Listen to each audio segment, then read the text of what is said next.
讀書嗰陣咧，經常聽到殖民兩個字嘅，歷史老師咧都成日講嘅。但我咁寫包單99%嘅人咧都唔知佢係咩意思啊，甚至話連老師咧都唔知殖民係乜嚟嘅。有人講佢有講嘅啫。所以咧，我哋今日搞清楚咩係殖民啊？你睇到啲底層嘅嘢，世界上同埋社會上好多嘅嘢咧，一睇就明嘅。例如物理學裏邊嘅力學啊，你即係了解咗佢啲底層原理咧，初中、高中考試嗰堆咧 easy job 嚟嘅。殖民呢個詞啊，大致上係指咧一個國家或者政權通過武力征服啊、政治控制啊、經濟滲透啊或者文化同化呢啲咁嘅手段咧，將權力伸展到其他地方啊，而呢啲地方咧建立定居點啊、行政機關啊或者經濟體啊，從而獲取嘅資源或者市場啊或者戰略優勢一個過程啊，係冇撚禪啊！我哋講人話一個一個嚟，唔複雜嘅。其實殖民活動咧係貫穿整個人類歷史嘅，只不過哥倫布發現新大陸之後，殖民呢樣嘢最誇張、最典型，冇咗人性嘅啫啊！15世紀到20世紀呢段咩時間咧？歐洲誕生嘅資本主義同帝國主義兩個難兄難弟咧，互相扶持啊！啲歐洲國家咧，全世界搞剝削啊，所有鼻血都流埋。所以就算嚟到而家其實好多歐洲國家咧都已經半廢噶啦。但靠食早飲咧，下邊班友咧仲可以經常度假，喊打喊殺你哋996嘅啊！勤力嘅人咧，主動加班咧，佢仲走係小人老母嘅啊！可想而知，以前數埋幾多啦。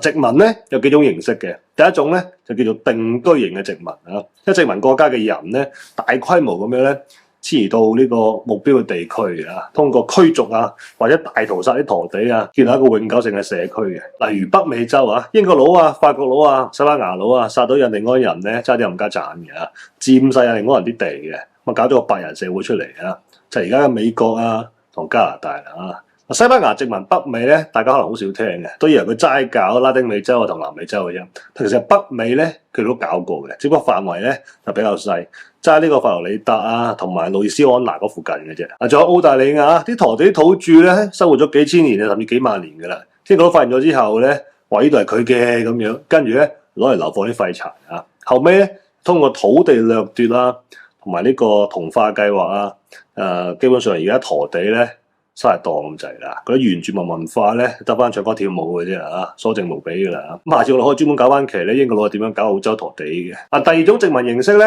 係掠奪型嘅殖民即係以掠奪自然資源同埋勞動力為目標嘅，例如金銀銅礦橡膠象牙搞勞動力呢啲嘅呢啲形式咧通常就唔搞呢啲大規模嘅移民嘅。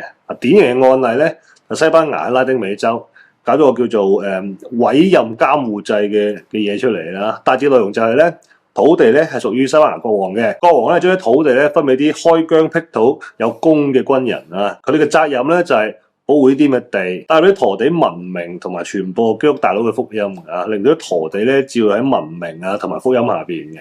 啲陀地咧為咗感謝呢個西班牙同主就承擔一定嘅義務嘅例如幫呢個西班牙挖礦唔多嘅一年挖300日嘅啫挖咗幾百年，啲陀地咧死咗90%嘅。仲有比利時喺非洲嘅剛果，強迫啲陀地咧就收象牙收橡膠咁樣，一樣死咗幾百萬人嘅。第三種咧叫做間接統治型殖民就係咧保留當地嘅權力結構，我通過代理人咧嚟控制好處咧就可以降低成本。而印度一個佬喺嗰度咧就搞分化。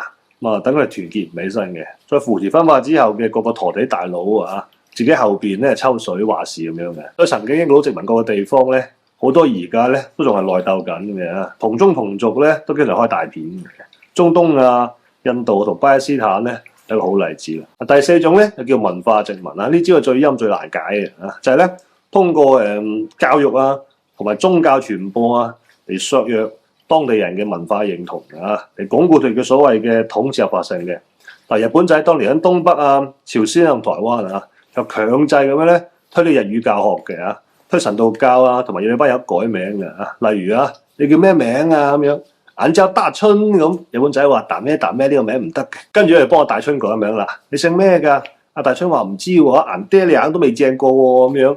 日本仔就話啦，咁當你係第一代啦，設個代字俾你啦咁樣。頭先見你追野豬嗰陣都幾勇猛喎，加個猛字你係男嘅，再加個男字就加代猛男3個字喺後邊啦咁樣。大春一聽，喂呢個名掂喎即刻連民族恥辱咧都唔肯記得咗㗎。佢日本仔佢成功啦。咁點解佢哋要搞殖民咧？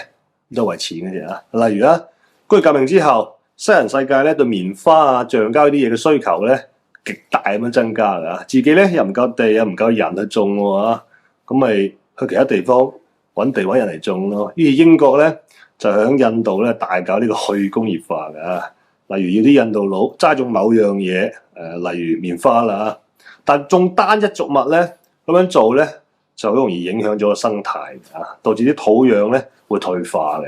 搞到種翻糧食嗰陣咧就失收啊！我都死咗唔知幾多印度佬嘅。嗱，1897年啊，英國嘅維多利亞女王唔知登基幾多年啦，一個擦鞋仔咧就寫首詩歌出嚟咧，獻俾英女王咁樣嘅，叫做《白人的負擔》啊。咁啊強調白人至上啊，白種人點樣高貴啊，所以為呢個世界咧承擔最重要嘅責任咁樣，要幫助非白人種咧發展呢個文明。於成班土匪呢個懟爆咗咁樣嘅嗨晒啊！跟住美國佬咧攞住呢個白人的負擔呢篇咁嘅詩歌咧嚟到借口啊，錫住個勢吞咗菲律賓。睇到呢度，大家應該知道殖民係咩啦吧？咁殖民咧對呢啲被殖民嘅國家咧帶咗咩影響咧？